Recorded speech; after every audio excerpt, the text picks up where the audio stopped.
डोंबिवली जवळील घारिवली परिसरात जुन्या वादातून घडलेल्या हिंसक घटनेने परिसरात खळबळ उडाली आहे। काही जणांच्या जमावाने एका तरुणाला घराबाहेर बोलावून बेदम मारहाण केली। त्याला वाचवण्यासाठी गेलेल्या त्याच्या वडिलांवर आणि भावावरही प्राणघातक हल्ला करण्यात आला। या हल्ल्यात बामा जाधव यांचा जागीच मृत्यू झालाय, तर इतर जखमींवर उपचार सुरू आहेत। मिळालेल्या माहितीनुसार राहुल जाधव यांचे कुटुंब घरी असताना काही जणांनी दिनेश जाधव याला घराबाहेर बोलवले आणि त्याच्यावर हल्ला केला। परिस्थिती हाताबाहेर जाताच त्याचे वडील बामा जाधव आणि भाऊ मदतीला धावून गेले, मात्र जमावाने त्यांच्यावरही लोखंडी रॉड आणि लाकडी दांडक्याने हल्ला केला। या प्रकरणी मानपाडा पोलीस ठाण्यात 14 जणांच्या विरोधात गुन्हा दाखल करण्यात आला असून अल्पवयीन मुलांसह 4 जणांना ताब्यात घेण्यात आलं आहे। दरम्यान वंचित बहुजन आघाडीने आक्रमक भूमिका घेत उर्वरित आरोपींना तात्काळ अटक करून कठोर कारवाई करण्याची मागणी केली आहे। घटनेमुळे परिसरात भीतीचं वातावरण निर्माण झालंय। राहुल बामा जाधव आहे।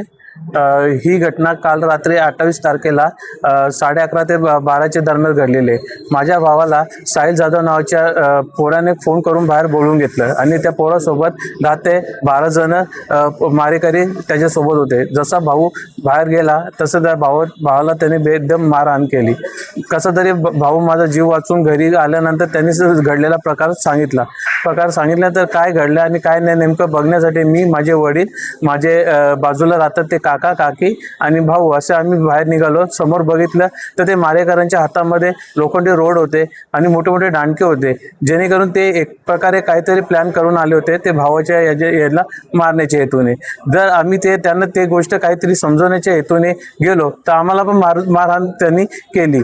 तर मारहाण केल्यानंतर काकाला आणि मला ते 4-5 जणांनी पकडून ठेवलं आणि माझे वडील सुट्टे होते। तर वडिलांनी थोडं पुढाकार घेतला समजवण्याच्या हेतूने की बाबा तुम्ही मारहाण करू नका, काय विषय ते सांगा। एवढं बोलत असताना मयूर कमलाकर पाटील नावाचा जो व्यक्ती आहे त्याने लोखंडी रोडने माझ्या पप्पांच्या डोक्यावर वार केला आणि वार केल्या मारल्यानंतर माझे वडील जागच्या जागेवर तिथे ठार झाले। तर हे जे मारकरी होते हे आधी त्यांच्याशी काय वाद होता का किंवा काय कारण आहे की त्यांनी मारहाण केली? आता बघा, हा मी एकच गावात म्हणजे आसपास आहे आणि स्थानिक लोक आहोत, त्याच्यामुळे या अजूनपर्यंत असं काय वाद वगैरे आमच्यामध्ये झालेला नव्हता। आता मागणी अशी की जे मारेकरी आहेत 10 ते 12 जण, त्यातले काहीतरी 5 काहीतरी जण पोलिसांनी पकडलेले आहेत आणि उर्वरित जे काय ते फरार आहेत त्यांना लवकरात लवकर पकडून आणि कठोर शिक्षा देण्यात यावी, ही आमची सर्वांची मागणी आहे। काल रोजी फिर्यादी आहे त्यांच्या रात्रीच्या सुमारास कुटुंबाचं जेवण करत असताना यातील आरोपित महिलांचा कुटुंबातील एक अल्पवयीन मुलगा तिथे येऊन त्याने फिर्यादी यांचा भाऊ दिनेश यास बाहेर बोलवले आणि त्यास मारहाण, शिवीगाळ वगैरे धमक्या वगैरे दिल्या। ते बघून त्यांचे वडील आणि इतर कुटुंबातील सदस्य सदर घटनेमध्ये त्यांनी हस्तक्षेप केला असता मुलाला सावरण्याचा प्रयत्न केला असता अल्पवयीन मुलाचा एक साथीदार मयूर पाटील याने फिर्यादी यांच्या वयोवृद्ध वडिलांना लोखंडी रॉडने मारहाण करून त्यांना जीवे ठार मारलेले आहे। या ठिकाणी आम्ही गुन्हा नोंद केलेला आहे। खुनाचा गुन्हा आणि गैरकायदेची मंडळी या कलमांतर्गत आम्ही गुन्हा नोंद केलेला आहे। पुढील तपास चालू आहे। या गुन्ह्याच्या तपासादरम्यान आम्ही आता 3 महिला आणि एक अल्पवयीन मुलगा असं ताब्यात घेतलेलं आहे। पुढील कारवाई करत आहोत।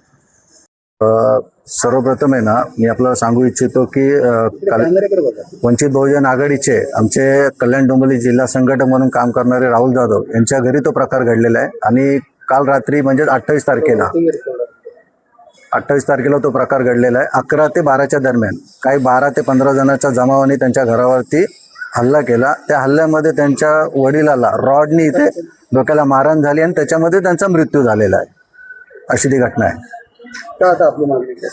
आता आमची मागणी पक्षाच्या वतीने, पूर्ण संघटनेच्या चळवळीच्या वतीने हीच असेल की जो मुख्य आरोपी आहे, ज्यांनी जो घाव घालून म्हणजे ते व्यक्तीला मृत्यूमुखी पडण्यास भाग पाडले, त्या आरोपीला अजूनपर्यंत पोलीस प्रशासनाने अटक केलेली नाही।